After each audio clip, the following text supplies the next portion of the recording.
নারীদের জন্য কোনো পীরের কাছে মুরিদ হওয়া বা বায়াত হওয়ার বৈধতা কতটুকু?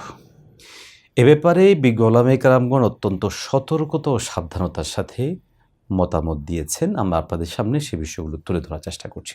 দেখুন, আত্মপরিশুদ্ধি এটা পুরুষের জন্য যেমন দরকার, নারীদের জন্যও তেমনিভাবে দরকার। মূল হচ্ছে আত্মার পরিশুদ্ধতা। এই পরিশুদ্ধতার জন্য একটা মাধ্যম বা একটা প্রক্রিয়া হচ্ছে নির্দিষ্ট কাউকে শিক্ষক, পীর বা মুর্শিদ বানিয়ে তার পরামর্শ নিয়ে কোরআন এবং সুন্নাহ সম্মত মতামত নিয়ে আমল করতে থাকা। অতএব এটা পুরুষদের জন্য যেমন অনুমোদন রয়েছে, নারীদের জন্য অনুমোদন রয়েছে। বাকি হচ্ছে পুরুষদের তুলনায় নারীদের ক্ষেত্রে এখানে সতর্কতা, সাবধানতা অনেক বেশি। আমরা রাসূলুল্লাহ সাল্লাল্লাহু আলাইহি ওয়াসাল্লামের ক্ষেত্র যদি দেখি, তাহলে দেখব যে নবী সাল্লাল্লাহু আলাইহি ওয়াসাল্লাম সাহাবায়ে কেরামদেরকে বায়াত করানোর সময়ে তিনি সরাসরি হাতে হাত রেখে বায়াত করিয়েছেন।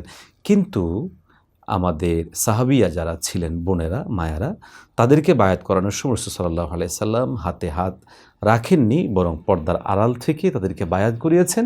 কোনো কোনো বর্ণনায় পাওয়া যায় যে সেখানে নবীজি একটা কাপড় দিয়ে তাদেরকে বায়াত করিয়েছেন। একইভাবে তিনি বিভিন্ন বিষয়ে যখন পরামর্শ করতেন, পরামর্শ দিতেন, তখনও তাদেরকে পর্দার বাহিরেই তাদেরকে রাখতেন।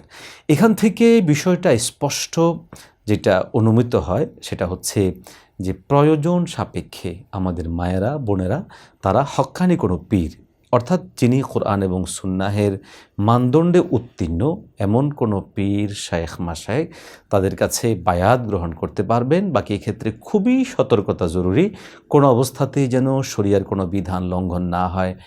কারণ আমরা অনেক সময় দেখেছি বাংলাদেশের অনেক পীরদের দরবারে নারী পুরুষ একাকার হয়ে পীরের দরবারে যাচ্ছেন, সেখানে পর্দার বিধানের কোনো বালাই নেই, উপরন্তু নারী পুরুষ একাকার হয়ে সেখানে যাচ্ছেন। এই জন্য বিজ্ঞ ওলামায়ে কেরামগণ বলেন, বায়াত গ্রহণ করে আত্মপরিশুদ্ধিতার আমল করা এটা সর্বোচ্চ মুবাহ, মুস্তাহাব, জায়েজ। কিন্তু এটা করতে গিয়ে যেন ফরজ বিধান ছেড়ে দেয়া না হয়। কোথাও কোথাও তো আরও অনেক তিক্ত এবং বাজে অভিজ্ঞতার কথাও শোনা যায়। কোনো কোনো জায়গায় তো একদম হারাম সম্পর্কে জড়িয়ে পড়ারও বিভিন্ন সংবাদ শোনা যায়। এই জন্য ওলামায়ে কেরাম বলেন অত্যন্ত সতর্ক, সাবধান থাকতে হবে।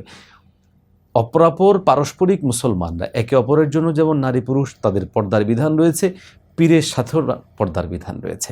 কেউ কেউ পীরের সাথে, শাইখের সাথে পর্দার বিধানকে লঙ্ঘন করাটা এটা যেন একদম স্বাভাবিক একটা বিষয়ে পরিণত করেছেন, আর এটার অনেক হারাম দিকে আমাদেরকে নিয়ে যায়। এই জন্য মায়েদের ক্ষেত্রে পরামর্শ থাকবে প্রয়োজন সাপেক্ষে কোরআন সুন্নাহের মানদণ্ডে উত্তীর্ণ ব্যক্তিকে নিজের উস্তাজ, নিজের শায়েখ, নিজের পীর, নিজের মাশায়েখ হিসেবে গ্রহণ করে তার কাছ থেকে কোরআন সুন্নাহ সম্মত পরামর্শ নেওয়ার অনুমতি রয়েছে। কিন্তু জরুরি হচ্ছে শরিয়ার বিধান যেন কোনো অবস্থাতে লঙ্ঘন না হয়।